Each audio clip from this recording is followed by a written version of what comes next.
On November 9th, 1980, something happened at a small radio station in Fort Wayne, Indiana, that has never been fully explained. 4 people went to work that night. Only 1 came out alive.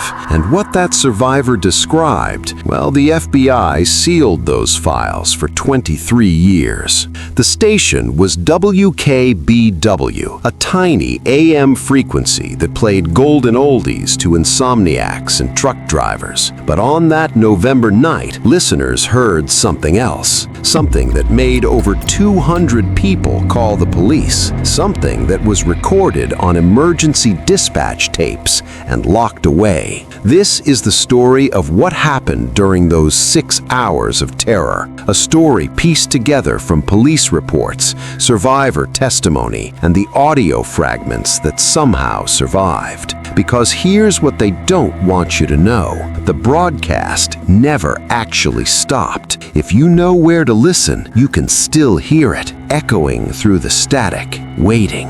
My name is irrelevant, but I've heard the tapes, and after tonight, you'll understand why some frequencies should stay silent forever. Let me take you back to that night. Fort Wayne, Indiana. Population 65,000, the kind of place where nothing ever happens until it does. WKBW occupied the 3rd floor of the Hartman Building on Calhoun Street. Built in 1923, it was one of those Art Deco structures that looked elegant in photographs, but felt wrong when you stood inside it. The elevator rattled, the hallways were too long, the acoustics carried whiskers from floors away.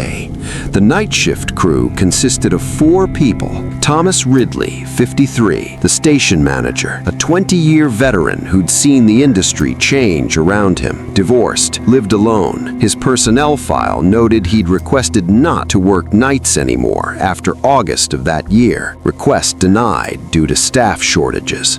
Jennifer Holbrook, 28, the DJ. Bright voice, dark circles under her eyes. She'd only been at WKBW for 6 months, but neighbors said she'd changed, started leaving her lights on all night, stopped answering her door. Marcus Webb, 31, the engineer, quiet guy, technical genius. His sister told police he'd mentioned something in his last phone call, something about the frequency overlap and how it shouldn't be possible. She thought he was talking about work stress. And finally, David Chen, 24, the intern, broadcasting school student. It was his 7th night at the station. It should have been his last. David is the one who survived, barely. The shift started normally. Jennifer went on air at 10 p.m. sharp, her voice warm and familiar to the night owls across northern Indiana. Good evening, night birds. You're listening to WKBW, your soundtrack to the darkness. It's November 9th, 1980, and we're starting this Sunday night with some Patsy Cline. Thomas worked in his office, reviewing ad contracts. Marcus tinkered in the engineering booth, adjusting levels. David made coffee and sorted through tomorrow's commercial spots. Normal, routine, safe. But at 10:47 p.m., something changed. Marcus noticed it first. He called Thomas into the booth, his voice tight with confusion. The recording equipment had started running on its own, all 4 tape decks spinning simultaneously. But here's the thing, they weren't plugged into anything. The power cables lay coiled on the floor. Thomas examined the equipment. He was a practical man, not given to superstition. There had to be an explanation, a short circuit, a backup battery they'd forgotten about. But then the temperature dropped. David described it in his testimony as stepping into a freezer. In seconds, the booth went from comfortable to cold enough that they could see their breath. And that's when they heard it for the first time. A sound underneath the music, a vibration really, too low to be music, too structured to be random interference. Marcus put on headphones, tried to isolate it. His face went white. There's something broadcasting on our frequency, but it's not coming from here. At 11:04 p.m., the station's request line started ringing. Jennifer answered the first call, expecting someone wanting to hear Elvis or Buddy Holly. Instead, she got silence, heavy breathing, Then a voice, distorted, wrong, whispered, "She's listening now." The line went dead. Jennifer shrugged it off. Prank call. Happened all the time. But then the second call came.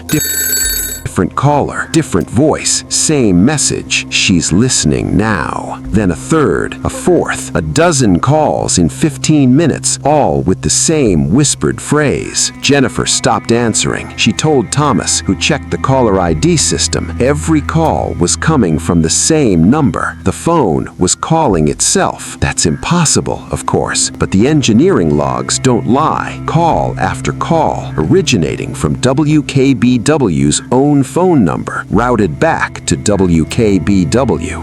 David was freaking out by this point. He wanted to leave. Thomas told him to stay calm, that there was obviously some technical malfunction, that Marcus would figure it out. But Marcus wasn't figuring anything out. Marcus was staring at his oscilloscope, watching the waveforms of that underlying frequency. He'd been an engineer for 8 years. He knew every type of signal, every form of interference. This was none of them. The pattern was too complex, too intentional. "It's a voice," he said quietly. "Someone's speaking. I just need to shift the frequency up about 40 hertz." And the voice that came through the speakers stopped everyone cold. It was a woman speaking backwards, the words reversed and overlapping, but even distorted, even wrong, there was something familiar about it. Jennifer recognized it first. It was her own voice, not from tonight's broadcast, from somewhere else, some other time, speaking words she'd never said, at least not out loud. "The tower calls the tower. The tower answers. The tower remembers." Over and over in that reversed echo, her voice, but not her words. Jennifer ripped off her headphones. She was shaking, tears streaming from her face. "I never said that. I never. How is that my voice?" Thomas tried the phone to call the police. Dead. The building's landlines, all dead. Marcus checked. The cables were physically severed, cut clean inside the walls. No one had left the room. That's when they heard the footsteps in the hallway outside. But here's what David remembered most clearly in his testimony. The footsteps were coming from both directions simultaneously, from the elevator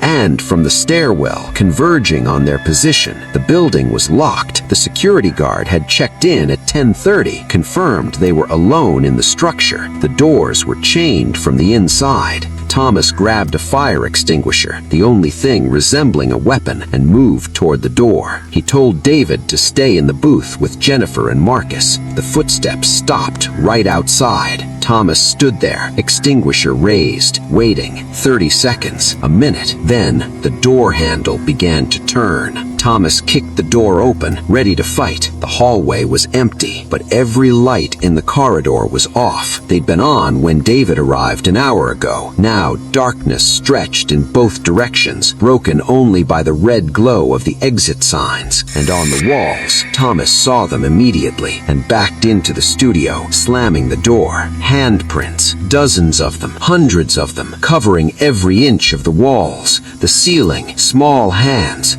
pressed into the surface as if the wallpaper was soft clay. Children's hands. At 12:43 p.m., Jennifer's microphone activated on its own. She wasn't near it. She was across the room, pressed against the wall, trying to stay calm, but her voice started broadcasting that same reversed message, live, going out over the air. The tower calls the tower. The tower answers. The tower remembers. Except now listeners could hear something in the background, something behind the words. Children singing.